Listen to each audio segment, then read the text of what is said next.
M.A. Marathi M54 Marathi 221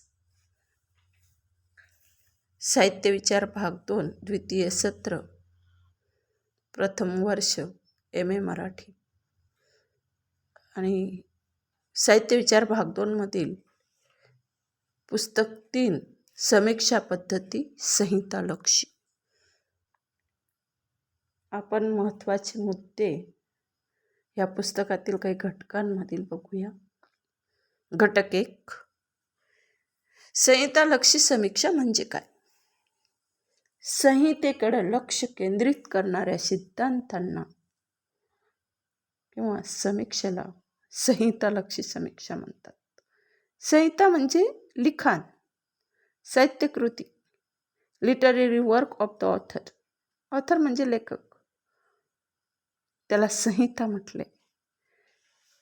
आणि संहिता लक्ष्य समितीत लेखका निमित्त मात्र असतो आणि लेखकापेक्षा त्याने निर्माण केलेल्या संहितेवर म्हणजे त्याने निर्माण केलेल्या लिखाणावर, साहित्यकृतीवर, लिटररी वर्कवर लक्ष केंद्रित केलेले असते. त्यास संहिता लक्ष्य समीक्षा म्हणतात.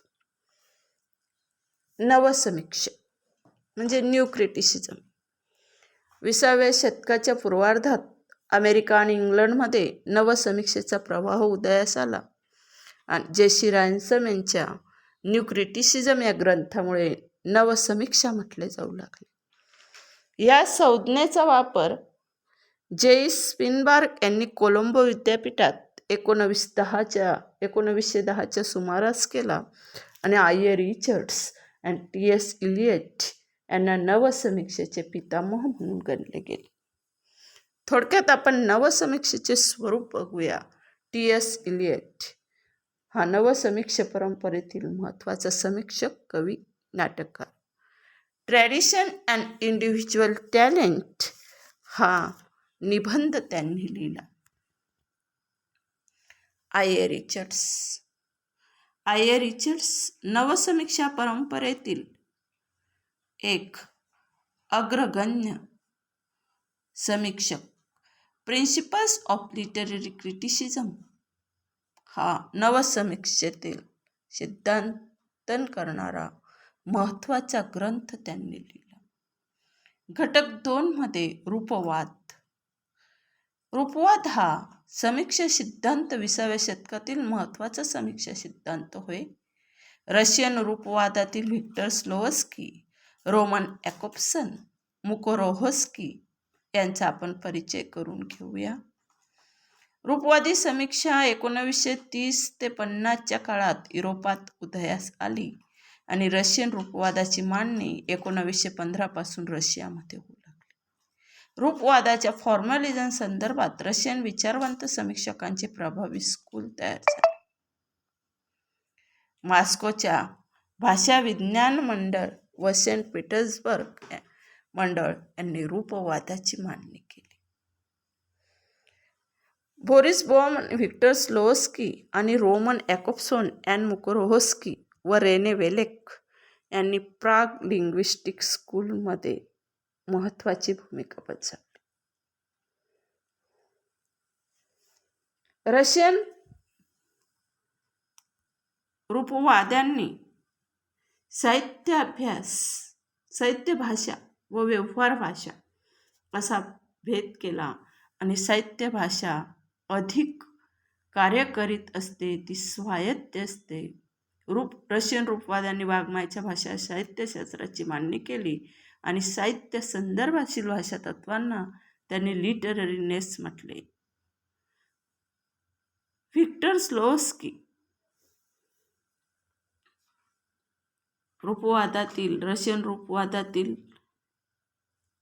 जे काही समीक्षक आहे ते म्हणजे व्हिक्टर स्लोवस्की, ॲन मुकोरोव्स्की, रोमन ॲकोब्सन. आता व्हिक्टर स्लोवस्की काव्य भाषेचा अभ्यास करणाऱ्या समीक्षक गटाचे नेतृत्व स्लोवस्कीने केले आणि रशियन रूपवाद्यांनी आशयापेक्षा रूपाला म्हणजे फॉर्मला महत्त्व दिले. व्हिक्टरने डिफॅमिलिअरायझेशन म्हणजे अपरिचितीकरणाची कल्पना किंवा सिद्धांत मांडला. नियमोल्लंघन ॲन मुखरोहोस्की यांनी नियमोल्लंघन म्हणजे फोरग्राउंडिंगची संकल्पना मांडली आहे. प्राग लिंग्विस्टिक स्कूलमधील महत्त्वाचे समीक्षक ॲन मुखरोहोस्की फोरग्राऊंडची संकल्पना मांडली. फोरग्राऊंडसाठी त्यांनी मराठी नियमोल्लंघन हा शब्द आहे. नियमोल्लंघन म्हणजे नियमांचे उल्लंघन करणे, नियम न पाळणे. फोरग्राउंडिंग म्हणजे नियमोल्लंघन, त्याला पुरोभूमीकरण असंही म्हणतात. म्हणजे नियम न पाळणे, नियमांचे उल्लंघन करणे. ॲन मुखरोहोस्कीने ही फोरग्राउंडिंगची संकल्पना मांडली. पुरोभूमीकरण, नियमोल्लंघनची संकल्पना मांडली. तर रोमन ॲकोप्सनने प्रभुत्वाची द डॉमिनंट, इंग्रजी शब्द डॉमिनंट म्हणजे प्रभुत्व गाजवणे, ही कल्पना मांडली. रूपवादाचे विशेष म्हणजे रशियन रूपवादी समीक्षकांनी वाङ्मयाकडे बघण्याची नवी दृष्टी दिली आणि भाषा वापरासंबंधी महत्त्वाचा विचार मांडला. आता घटक 3 संरचनावाद, त्याला आपण इंग्रजीत स्ट्रक्चरलिझम म्हणतो. संरचनावादी सिद्धांतांमागे भाषा विज्ञानातील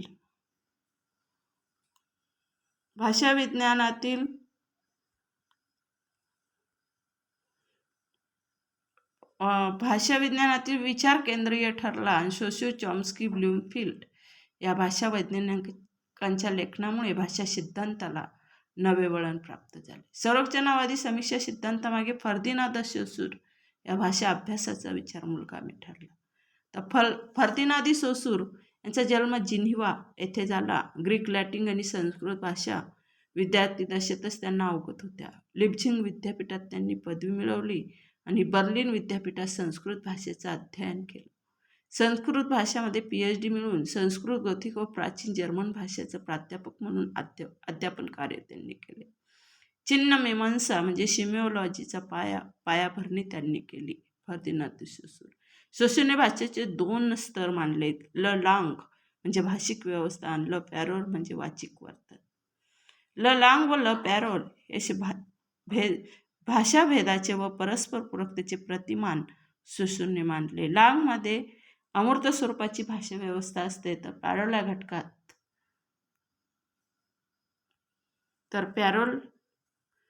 या घटकात बोलण्याच्या उच्चाराच्या खास रीती लगबा म्हणजे पद्धती असतात. सोसूरच्या मते भाषा ही चिन्हांनी बनलेली व्यवस्था आहे. चिन्हांना साईन म्हटलंय. हे साईन चिन्हे 2 गोष्टींनी बनलेले असतात, चिन्हक आणि चिन्हित. चिन्हक म्हणजे सिग्निफायर, मराठी अर्थ दर्शवणे होतो, आणि चिन्हित मध्ये सिग्निफाईड म्हणजे दर्शवलेले असणे. सोसूरचे मॉडेल आहे चिन्ह बरोबर चिन्हक भागिले चिन्हित, म्हणजे साईन बरोबर सिग्निफायर भागिले सिग्निफाईड. उदाहरण त्यांनी ट्रॅफिक लाईटचं दिलंय, लाल, पिवळा, हिरवा. चिन्हक म्हणजे लाल आणि चिन्हित म्हणजे लाल, थांबणे, वाट पाहणे. लाल लाईट काय दर्शवतो, काय सिग्निफाईड करतो? थांबणे, वाट पाहणे. सिग्निफायर काय तर लाल कलर. सिग्निफाईड काय तो करतो म्हणजे चिन्हित काय करतो? थांबणे, वाट पाहणे. लाल थांबा, हिरवा जा, पिवळा वाहने, हळूहळू चालवा किंवा सावकाश चालवा जा. वरील उदाहरणावरून लक्षात येते की भाषा ही चिन्ह व्यवस्थेतील एक व्यवस्था आहे. अशा विविध चिन्ह व्यवस्थेचा अभ्यास करणारे शास्त्र म्हणजे चिन्ह विज्ञान, असं सोसूरचं मत आहे. जोनाथन करने संपूर्ण वाङ्मयाला लांग मानले, त्यामुळे विशिष्ट संहितेस पॅरोल मानावं लागेल. व्लादिमीर प्रॉप या संरचनावादी समीक्षाने रशियन परिकथांचा अभ्यास केला. नंतर साहित्यिक क्षमता. जोनाथन कुलाने स्ट्रक्चरलिस्ट पोएटिक्स या ग्रंथात वाचक केंद्रीय विश्लेषणावर भर दिला. लिटररी कॉम्पिटन्स अशी एक संकल्पना मांडली. मिलिंद मालसे यांनी लिटररी कॉम्पिटन्स या संज्ञेसाठी साहित्यिक क्षमता ही संज्ञा वापरली, आणि जोनाथन कुलरने साहित्यिक क्षमतेसंबंधात नॅरेटिव्ह कॉन्ट्रॅक्ट्स अशी संकल्पना मांडली. तर मिलिंद मालसे त्यांचं भाषांतर करार व्यवस्था असे केले. नंतर बखतीन कुल. 20व्या शतकात बखतीन या समीक्षकाने मांडलेला विचार महत्त्वाचा ठरला. बखतीनने problems of Dostoevsky's poetics, the dialogics, imagination, discourse in the novel हे ग्रंथ लिहिले, आणि बखतीनने संवादात्मकता, संकट प्रक्रिया, भिन्न संभाषितता व स्वर संयोजन या संकल्पना मांडल्या. बखतीनने कार्निव्हलची संकल्पना मांडली. नंतर घटक 4 उत्तर संरचनावाद, पोस्ट स्ट्रक्चरलिझम किंवा पोस्ट मॉडर्निझम असे म्हणतो. उत्तर संरचनावाद मध्ये Jacques Derrida structure science and play in the discourse of human sciences, structure science and play in the discourse of human sciences या निबंधात उत्तर संरचनावादाची पहिल्यांदा मांडणी जॅक देरिदा यांनी केली. संरचनाबाबत चिन्ह आणि चिन्हे त्यापासून बनतात, पण उत्तर संरचनावादी वाक्यरचना ही सब्जेक्ट निर्माण करते. त्यांनी सब्जेक्ट्सऐवजी बोलणारा सब्जेक्ट, स्पीकिंग सब्जेक्ट्स किंवा प्रतिक्रियेतील सब्जेक्ट्स इन प्रोसेस असा शब्द वापरला. उत्तर संरचनावादी चिन्हक आणि चिन्हित ह्या गोष्टींना ते मानत नाही, कारण ते म्हणतात चिन्हांचा किंवा चिन्ह यामध्ये जे काही अर्थ आहे ते व्यवस्थित समजत नाही असं उत्तर संरचनावादाचं म्हणणं आहे. म्हणून ते सब्जेक्ट्सला महत्त्व देतात, सब्जेक्ट्स इन प्रोसेसला महत्त्व देतात असं जॅक देरिदा म्हणतो. मिशेल फुको दुसरे जे उत्तर संरचनावादी समीक्षक आहे मिशेल फुकोंनी संभाषिताला म्हणजे डिस्कोर्सला अधिक महत्त्व दिले. लुई अल्जुरे या संरक्षणवादी समीक्षकाने ideology and ideological state apparatus या ग्रंथात त्यांनी हा विचार मांडला.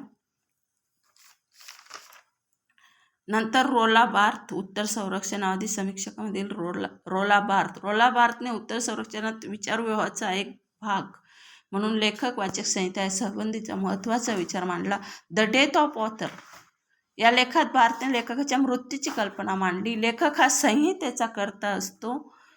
लेखन प्रक्रियेच्या पूर्णत्वानंतर लेखकाचा मृत्यू होतो. म्हणजे एखादी लेखन क्रिया किंवा साहित्य पूर्ण झालं म्हणजे लेखकाचा त्या ठिकाणी अंत झाला असं मत रोला बार्थचं आहे. ते वाचन प्रक्रियेला महत्त्व देतो. The Pleasure of the text या ग्रंथात वाचन ही आनंददायी क्रिया या संबंधीचा विचार मांडला आहे. नंतर विरचनावाद फ्रेंच तत्ववेत्ता जॅक देरिदा हा या संकल्पनेचा उद्गाता मानला जातो. विरचनावादीसाठी इंग्रजी डिकन्स्ट्रक्शन ही संज्ञा वापरली जाते. मूळ फ्रेंच शब्दापासून तो तयार झाला. विघटनाची विरचनाची कृती म्हणजे ॲक्शन ऑफ डिकन्स्ट्रक्शन असा त्याचा अर्थ होतो. समष्टीचे घटक सुटे करणे व स्वतःचे विघटन म्हणजे सेल्फ डिकन्स्ट्रक्शन करणे असाही कोशिकत त्यास अर्थ आहे. विरचनावादाला फ्रेंच तत्ववेत्ता जॅक देरिदा या संकल्पनेचा उद्गाता मानला जातो. नंतर जॅक देरिदा फ्रेंचमधील अल्जेरियात एका ज्यूइश कुटुंबात जन्म झाला. जॅक देरिदाचा विरचनवादाचा जनक म्हणून देरिदाची ख्याती आहे. तत्त्वज्ञानाचे व मानवविद्याचे प्राध्यापक म्हणून विद्यापीठातून त्यांनी अध्यापनाचे कार्य केले आणि कॅलिफोर्निया विद्यापीठात तसेच अमेरिकेतील व युरोपियन विद्यापीठात त्यांनी प्राध्यापक म्हणून शिकवण्याचे काम केले. जॅक देरिदा हा विरचनावादाचा उद्गाता मानला जातो आणि 1966 साली त्याने हा विचार मांडला. Structure science and play in the discourse of human sciences या निबंधात देरिदाने हा विचार मांडला. त्यानंतर खोडणे काट मारणे हा विचार ही कल्पनासुद्धा देरिदानेच मांडली. विरचनावादी समीक्षकांनी खोडणे काट मारणे ही संकल्पना मांडली. तत्त्वज्ञान वाङ्मयाला फक्त काल्पनिक मानते. अलंकारी भाषेत गुरफटलेले संभाषित असे साहित्याचे वर्णन तत्त्वज्ञान करते. तत्त्वज्ञान व वाङ्मय या उतरणीला उलटे म्हणजे रिव्हर्स करून अंडर इरेझर ही संकल्पना मांडतो. मराठीत यासाठी खोडणे किंवा काट मारणे असा शब्द वापरता येईल. देरिदाची लेखन संकल्पना. देरिदाने लेखन संकल्पनेची नव्याने मांडणी केली. भाषा व्यवहारात ज्याला आपण लेखन म्हटले जाते त्यास देरिदा लोकमान्य संकल्पना पॉप्युलर कन्सेप्ट ऑफ रायटिंग अशी म्हणतो. त्यासाठी देरिदाने आधी लेखन संकल्पना मांडली. त्याचबरोबर खोडण्याची म्हणजे अंडर इरेझरची संकल्पना मांडली. वाचक प्रतिसाद सिद्धांत. वाचक हा साहित्य व्यवहारातला महत्त्वाचा घटक आहे. त्या वाचकाला केंद्रीय महत्त्व देऊन साहित्याचा विचार होऊ लागला. वाचकलक्षी सिद्धांताकडे हा कल झुकला आणि तो वाचक प्रतिसाद सिद्धांत म्हणून म्हणजे रीडर रिस्पॉन्स थेअरी म्हणून ओळखला जाऊ लागला. जर्मन समीक्षक वुल्फगँग इसरची या विषयावरची पुस्तके महत्त्वाची मानली गेली. रोला Barthes the death of author व मिशेल फुकोच्या व्हॉट इज द ऑथर या दोन निबंधांनी वाचक केंद्राकडे वळवले. आता पुस्तक 1 मधील ह्याच मराठी 221 साहित्य विचार भाग 2 मधील पुस्तक एक सैद्धांतिक आणि उपयोजित. त्याच्यातील काही मराठीतील आपण सिद्धांत पाहू. त्याच्यातील 3 सिद्धांत पाहू. बाशी मराठेकरांचा लय सिद्धांत, शरदचंद्र मुक्तिबोधांचा सकलात्मक माणूस त्याचा सिद्धांत आणि द. गोडसे यांचा पोत सिद्धांत.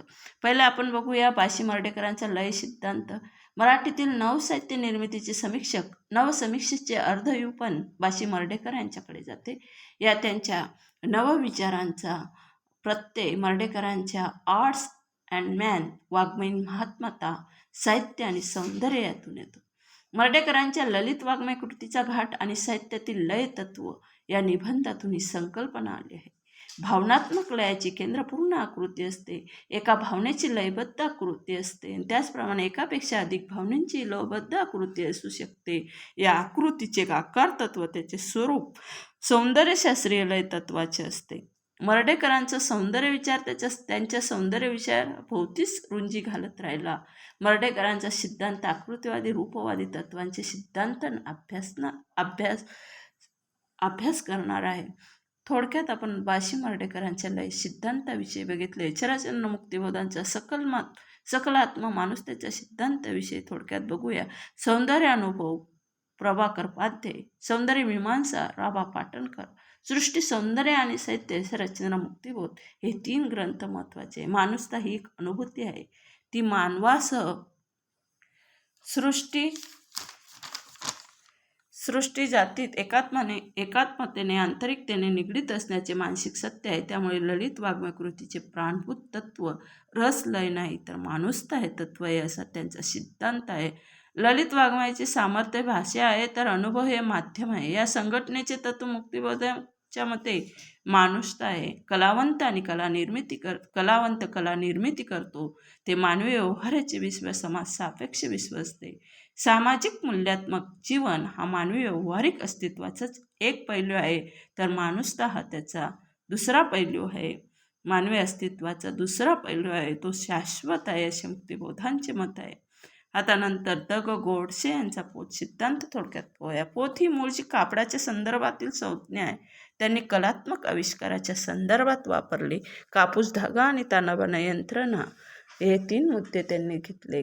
कापूस म्हणजे कलात्मक आविष्कारातील जीवनविषयी तत्व अमूर्त जाणीव करून देणे. धागा म्हणजे अमूर्त जाणीव व्यक्त करणारे आकार व अवकाश जीवननिष्ठा प्रतीत करणाऱ्या जाणीवा. आणि तानाबाना यंत्रणा जाणीवांना कलात्मक आविष्काराचे रूप देणारे माध्यम. जाणीवांची आडवी उभी विण लोकधाटी मातावळ ऊर्जा या पुस्तकातून लोकविष्काराचा शोध त्यांनी केला. द. गोडसे यांनी पोत सिद्धांतात. जर हा व्हिडिओ आवडला असेल